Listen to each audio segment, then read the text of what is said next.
नमस्कार विद्यार्थी मित्र हो. आज आपण भारताच्या राष्ट्रपतीचे अधिकार आणि कार्ये या संदर्भात माहिती घेणार आहोत.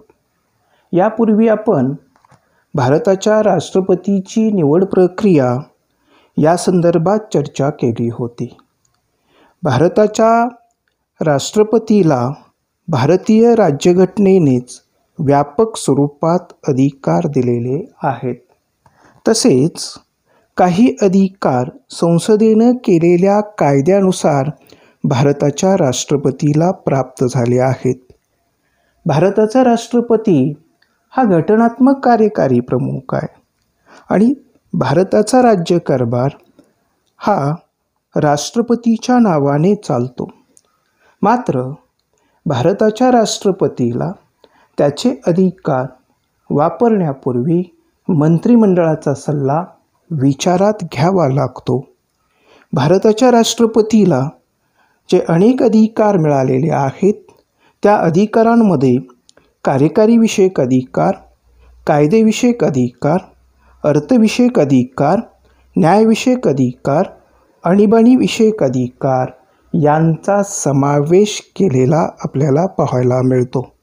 भारताच्या राष्ट्रपतीचा कार्यकारी विषयक अधिकार आपण जर विचारात घेतला तर त्यामध्ये पहिला अधिकार आहे तो म्हणजे भारताचा राष्ट्रपती भारताच्या पंतप्रधानाची नेमणूक करतो.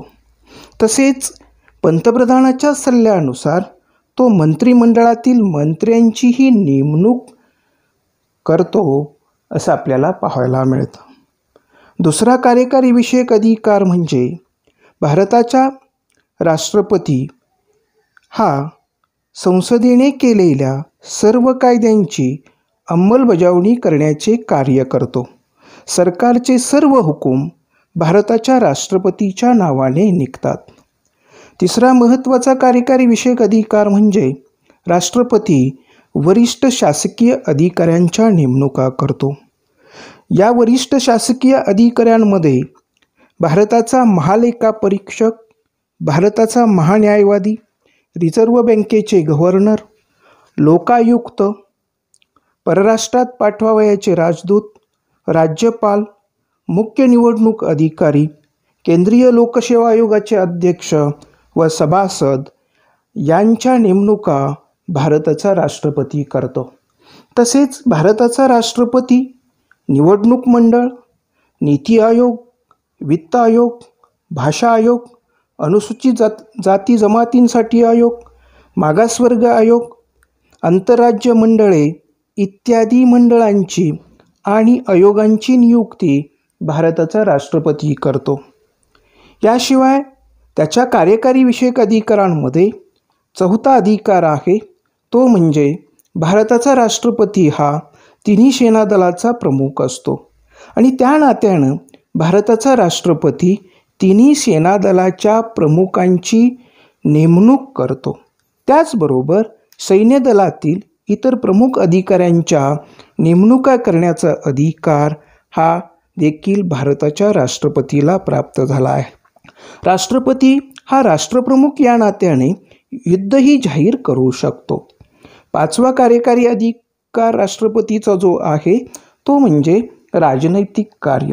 भारताचा राष्ट्रपती अनेक प्रकारची राजनैतिक कामे करत असतो. त्यामध्ये परराष्ट्राच्या राजदूतांची अधिकारपत्रे स्वीकारणे, पाहुण्यांचे स्वागत करणे, आंतरराष्ट्रीय सभा संमेलनं, परिषदांना हजर राहून भारताचे प्रतिनिधित्व करणे, परराष्ट्राची राजनैतिक, आर्थिक, सांस्कृतिक संबंध प्रस्थापित करणं इत्यादी कार्यांचा समावेश होतो. अशा पद्धतीनं भारताच्या राष्ट्रपतीला निरनिराळे कार्यकारी विषयक अधिकार हे देण्यात आलेले आहेत. दुसरा राष्ट्रपतीचा महत्त्वाचा अधिकार तो म्हणजे कायदेविषयक अधिकार होय. भारताचा राष्ट्रपती हा संसदेच्या कोणत्याही सभागृहाचा सदस्य असत नाही. तरी पण भारताचा राष्ट्रपती कायदेमंडळाचा एक महत्त्वाचा घटक समजला जातो. भारताच्या राष्ट्रपतीला त्या नात्यानं अनेक महत्त्वपूर्ण कायदेविषयक अधिकार प्राप्त झालेले आहेत. ती कायदेविषयक अधिकार आपल्याला पुढीलप्रमाणे सांगता येतील. कायदेविषयक अधिकारांमध्ये पहिला अधिकार आहे तो म्हणजे संसदेचं अधिवेशन बोलावणं. संसदेच्या दोन्ही सभागृहाचं अधिवेशन बोलावणं आणि ते अधिवेशन तहकूब करणं, तसंच आवश्यकता वाटल्यास लोकसभा बरखास्त करणं हे अधिकार भारताच्या राष्ट्रपतीला आहेत. दुसरा कायदेविषयक अधिकार म्हणजे संयुक्त अधिवेशन बोलावणं. राज्यसभा व लोकसभा या दोन्ही सभागृहामध्ये काही मतभेद निर्माण झाल्यास पेचप्रसंग उद्भवतो. अशा वेळी तो पेचप्रसंग सोडवण्याच्या दृष्टिकोनातून भारताचा राष्ट्रपती दोन्ही सभागृहाचं संयुक्त अधिवेशन बोलवतो. तिसरा त्याचा जो कायदेविषयक अधिकार आहे तो म्हणजे संसदेपुढे अभिभाषण करणे.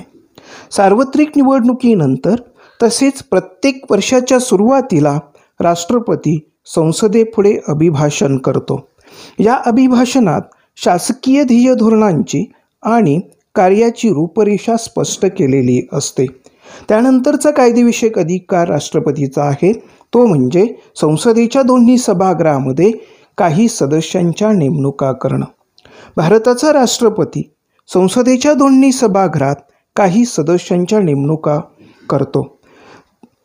साहित्य, कला, विज्ञान, समाजसेवा, शिक्षण इत्यादी क्षेत्रात विशेष प्रावीण्य मिळवलेल्या व्यक्तीमधून 12 तज्ज्ञ व्यक्तींची नेमणूक भारताचा राष्ट्रपती राज्यसभेवर करतो. तसेच लोकसभेमध्ये अँग्लो इंडियन जमातीला पुरेसे प्रतिनिधित्व मिळाले नसेल तर अशा वेळी त्यांचे 2 प्रतिनिधी लोकसभेवर नियुक्त करण्याचा अधिकार भारताच्या राष्ट्रपतीला आहे. यानंतर राष्ट्रपतीचा महत्त्वाचा कायदेविषयक अधिकार म्हणजे विधेयकांना संमती देणे. संसदेने पास केलेल्या प्रत्येक विधेयकाला राष्ट्रपतीची संमती आवश्यक असते. म्हणजेच विधेयकावर राष्ट्रपतीची संमतीदर्शक सही झाली तरच त्या विधेयकाचे कायद्यात रूपांतर होते. विधेयक नाकारण्याचा अधिकार भारताच्या राष्ट्रपतीला असतो, परंतु राष्ट्रपतीने नाकारलेले विधेयक किंवा विधेयकाबाबतीत राष्ट्रपतीने सुचवलेल्या दुरुस्त्या यासाठी ते विधेयक संसदेकडे फेरविचारासाठी परत पाठवले जाते. मात्र राष्ट्रपतीने सुचवलेल्या दुरुस्त्या किंवा केलेल्या सूचना संसदेने स्वीकारल्याच पाहिजेत असे संसदेवरती बंधन नसते. संसदेने ते विधेयक दुसऱ्या वेळी संमत करून राष्ट्रपतीच्या मंजुरीसाठी पाठवले तर राष्ट्रपतीला त्यावरती सहीही करावीच लागते. तसेच राज्यपालाने घटक राज्यातील विधिमंडळाने पास केलेले विधेयक राष्ट्रपतीच्या संमतीसाठी पाठवले तर राष्ट्रपती त्या विधेयकाला संमती देऊ शकतो किंवा ते नाकारू शकतो. त्याचबरोबर अर्थविधेयक नाकारण्याचा अधिकार मात्र भारताच्या राष्ट्रपतीला नाही. राष्ट्रपतीच्या कायदेविषयक अधिकारांमध्ये आणखी एक महत्त्वाचा अधिकार आहे तो म्हणजे अध्यादेश काढणं. राष्ट्रपतीला अध्यादेश काढण्याचा महत्त्वपूर्ण अधिकार प्राप्त झाला आहे. जेव्हा संसदेचे अधिवेशन चालू नसेल आणि गंभीर स्वरूपाची परिस्थिती निर्माण झाली असेल आणि कायद्यांची आवश्यकता असेल तेव्हा भारताचा राष्ट्रपती अध्यादेश काढतो. तो अध्यादेश कायद्या इतकाच महत्त्वाचा असतो, परंतु अशा वटहुकमांना संसदेचे अधिवेशन चालू होताच 6 आठवड्याच्या आत मंजुरी घ्यावी लागते. त्याचबरोबर घटक राज्यांच्या सीमा असतील, घटक राज्यांची रचना असेल किंवा घटक राज्यांच्या नावामध्ये बदल करण्याच्या संदर्भातली विधेयकं असतील, ही संसदेत मांडण्यापूर्वी त्याला राष्ट्रपतीची संमती घ्यावी लागते. अशा पद्धतीनं भारताच्या राष्ट्रपतीला महत्त्वपूर्ण असे कायदेविषयक अधिकार प्राप्त झालेले आहेत. त्यानंतर भारताच्या राष्ट्रपतीला अर्थविषयक अधिकारही प्राप्त झाले आहेत. या अर्थविषयक विधेयकामध्ये पहिलं आपल्याला सांगता येईल संसदेपुढे मांडण्यात येणारी जी काय आर्थिक विधेयकं आहेत ही मांडण्यापूर्वी राष्ट्रपतीची त्याला पूर्वसंमती घ्यावी लागते. तशी पूर्वसंमती देण्याचा अधिकार भारताच्या राष्ट्रपतीला आहे असं आपल्याला या ठिकाणी पाहायला मिळतं.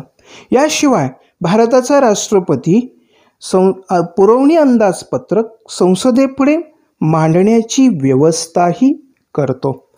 त्यानंतर पुढचा अर्थविषयक अधिकार आपल्याला सांगता येईल की संसदेकडे कोणत्याही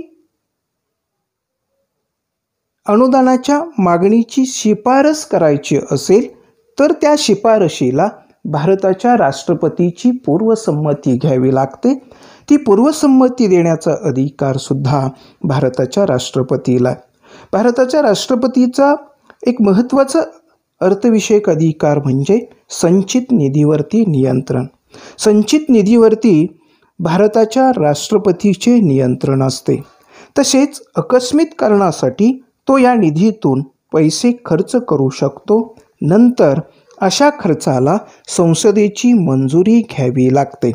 त्याचबरोबर भारताचा राष्ट्रपती केंद्र सरकार आणि घटक राज्य सरकार यांच्यामध्ये जी काही करविषयक उत्पन्नाची वाटणी केली जाते ती वाटणी करण्याचे कार्यसुद्धा भारताच्या राष्ट्रपतीला करावे लागते.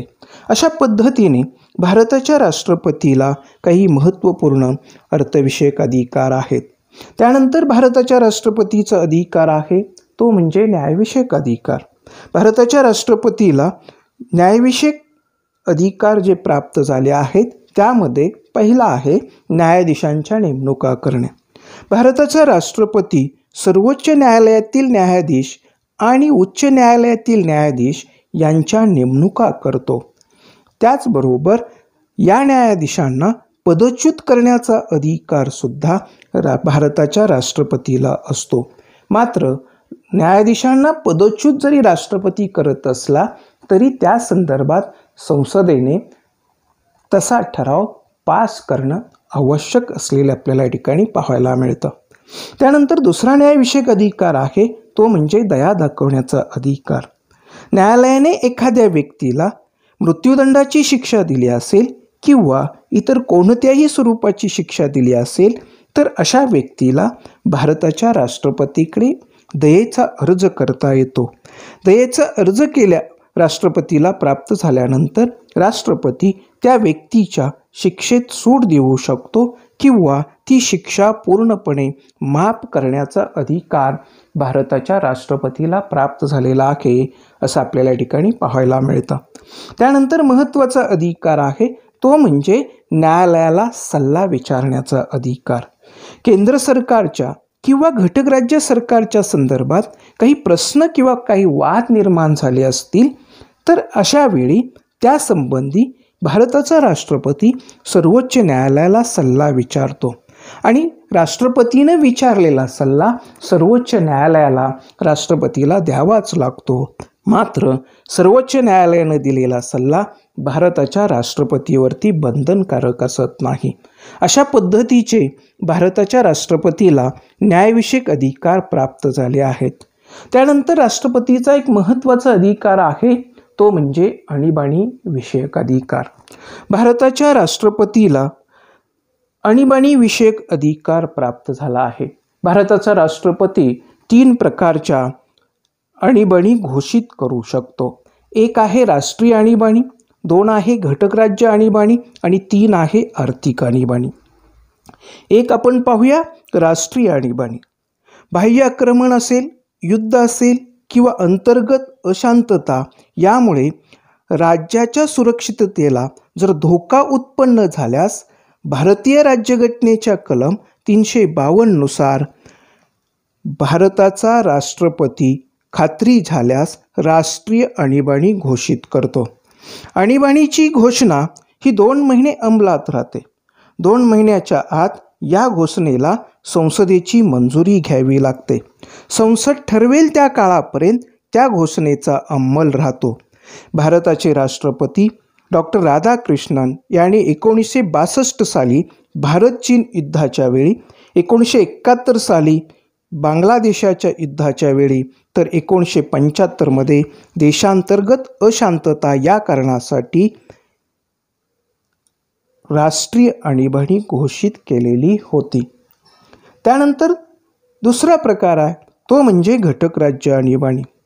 एखाद्या घटक राज्यात राजकीय अस्थैर्य निर्माण झाले किंवा घटनात्मक पेचप्रसंग निर्माण झाला तसेच एखाद्या घटक राज्याचा राज्यकारभार घटनेतील तरतुदीनुसार चालत नसेल तर असे राज्यपालाच्या अहवालाद्वारे राष्ट्रपतीला खात्रीपूर्वक वाटले तर भारताचा राष्ट्रपती कलम 356 नुसार घटक राज्य आणीबाणी घोषित करतो. राष्ट्रपतीने जी घटक राज्य आणीबाणी घोषित केली असते त्याचा अंमल सुरुवातीला 2 महिन्याचा असतो. 2 महिन्याच्या आत त्याला संसदेची मान्यता घ्यावी लागते. संसद घोषणा करून एका वेळी 1 वर्षाने आणीबाणीची मुदत वाढवू शकते. अशा पद्धतीने एखाद्या घटक राज्यात जास्तीत जास्त 3 वर्ष राष्ट्रपती राजवट चालू ठेवता येते. तिसरा महत्त्वाचा आणीबाणीचा प्रकार आहे तो म्हणजे आर्थिक आणीबाणी. संपूर्ण देशात किंवा कोणत्याही घटक राज्यात आर्थिक अस्थिरता निर्माण झाल्यास घटना कलम 360 नुसार संपूर्ण भारतात किंवा भारताच्या एखाद्या भागात राष्ट्रपती आर्थिक आणीबाणी घोषित करू शकतो. या आणीबाणीची सुरुवातीची मुदत 2 महिनेच असते. संसदेला ही मुदत वाढवण्याचा अधिकार आहे. सुदैवानं भारतात आर्थिक आणीबाणी घोषित करण्यासारखी परिस्थिती आजपर्यंत तरी निर्माण झालेली नाही असं आपल्याला ठिकाणी पाहायला मिळतं.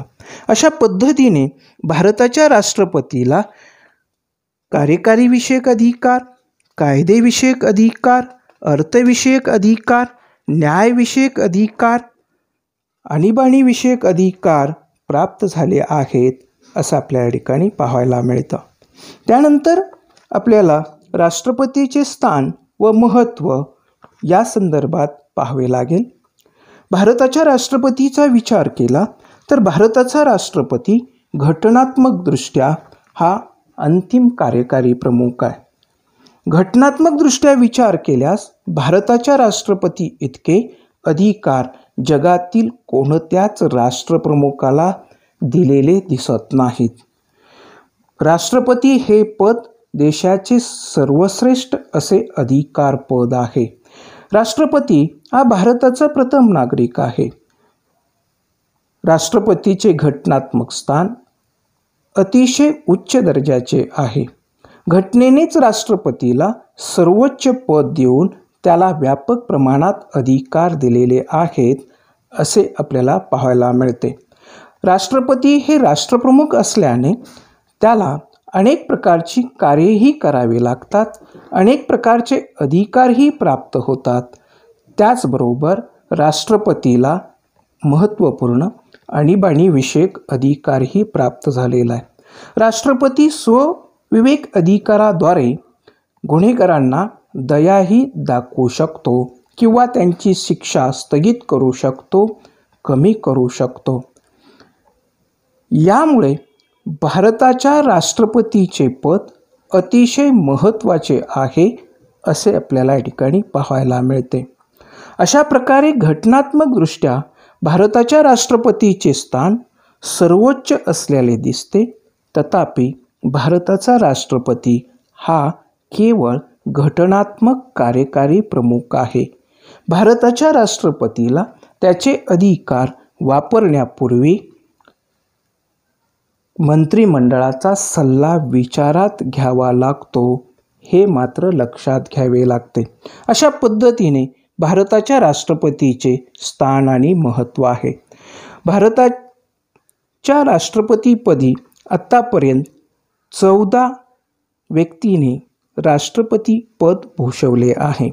पहिले राष्ट्रपती डॉक्टर राजेंद्र प्रसाद 1950 ते 1962 या कालावधीत ते भारताचे राष्ट्रपती होते. सर्वपल्ली राधाकृष्णन हे होते. सध्या आपण पाहिलं तर या ठिकाणी रामनाथ कोविंद हे 2017 पासून भारताचे राष्ट्रपती आहेत. भारताचे आतापर्यंतचे सर्व राष्ट्रपती. अशा पद्धतीने भारताच्या राष्ट्रपतीच्या संदर्भात, त्याच्या अधिकारांच्या संदर्भात आपल्याला या ठिकाणी माहिती देता येऊ शकते. धन्यवाद.